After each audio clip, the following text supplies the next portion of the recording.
देखिए, अब तक एकदम साफ हो गया है कि आतंकवादी जो आए थे हिंदुस्तान के बाहर से आए थे और पाकिस्तान स्पॉन्सर्ड आतंकवादी ये लोग थे।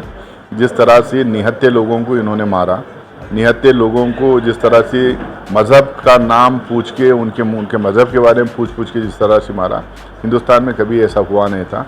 तो इसको कांग्रेस पार्टी ने कंडेम की है। दो टाइम CWC मीटिंग करके उसमें एकदम साफ स्टैंड ली है कि ये दहशतगर्दी उन्होंने फैलाने की कोशिश की, इसको किसी भी तरह से बर्दाश्त नहीं किया जा सकता है। और कांग्रेस पार्टी ने ये लीड लेके सारे अपोजिशन पार्टीज़ की तरफ से ये बात बोली है कि जो भी सरकार कदम लेगी इस पर हम उसके साथ में खड़े रहेंगे। और इसके साथ साथ हम लोगों ने हमारे लीडर राहुल गांधी जी, KC वेणुगोपाल जी और मैं श्रीनगर गए थे। आर्मी हॉस्पिटल में जो लोग ज़ख्मी थे उनसे मिले, स्टेक होल्डर से मिले, वहाँ के CMC और LG से मिले और मिलके हम लोगों ने कहा कि जो है जितनी जल्दी से जल्दी हो सकती है उतना नॉर्मल सी यहाँ पे बहाल करने की कोशिश हम लोग को करना चाहिए। साथ में हम लोगों ने ये भी बोला है कि जब केंद्र सरकार के पास पुलिस, CRPF, आर्मी उनके हाथ में थी, इंटेलिजेंस उनके हाथ में थी, तो 2000 टूरिस्ट वहाँ पे बाइसारन मेडोस में जब थे पहलगाम के पास में, तो सिक्योरिटी फेल्योर कैसा हुआ, सिक्योरिटी लैप्सेस कैसा थे और इंटेलिजेंस फेल्योर कैसा हुआ, इसका सवाल भी हम लोगों ने खड़ा किया।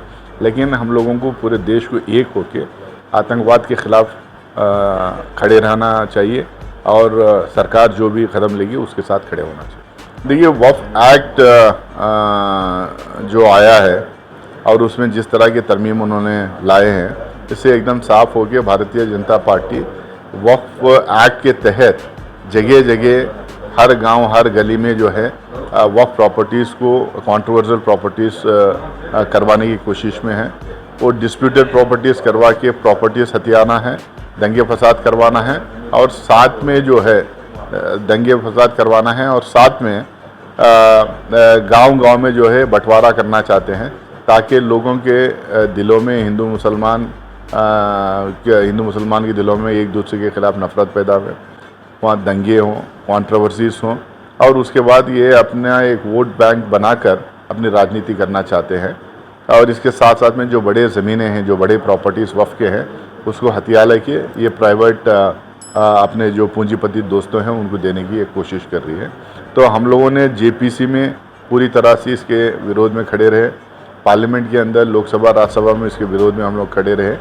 आज भी जो है सुप्रीम कोर्ट में हमारे एडवोकेट्स, हमारे पार्टी के तरफ से भी और दूसरे हमारे जो लोग उसमें पिटीशन फाइल किए वहाँ पे भी लड़ रहे हैं। ये एक अनकॉन्स्टिट्यूशनल बिल है, इसके खिलाफ एहतजाज होना बहुत ज़रूरी है। ये हमें तो बहुत उम्मीद है, जिस तरह के सवाल सुप्रीम कोर्ट में पूछा जा रहा था वही सवाल हम लोग JPC में और पार्लियामेंट में पूछे थे। इसका मतलब ये है कि हमारे जो सवाल थे भारतीय जनता पार्टी की, उनकी सरकार के ख़िलाफ़ में और बिल के ख़िलाफ़ में जो हमारे सवाल थे वो सवाल जायज़ थे। तो और उस जायज़ सवाल को अब सुप्रीम कोर्ट ने भी बोली है। अब दोनों तरफ से रिप्रेजेंटेशंस दिए गए हैं, दोनों तरफ से रिजॉइंडर्स दिए गए हैं। अब मुझे लगता है कि कल जब बहस होगी तो हमें उम्मीद है कि ये बिल के ऊपर ये एक्ट पे रोक लगेगी, हो सकता है इसका स्टे हो। अब जब स्टे होगा आगे जब और बहस होगी सुप्रीम कोर्ट के अंदर, उसमें हमें लग रहा है कि जो इश्यूज हमने उठाए थे उसमें हम लोगों को रिलीफ मिलेगी। This video is sponsored by Mahalakshmi Jewelers, Manno Multi Speciality Hospital, KBN University, Imran Silk House, Bharat Chicken Center, Al Sharia Group of Institutions, Hotel Moria, Ideal Virchi.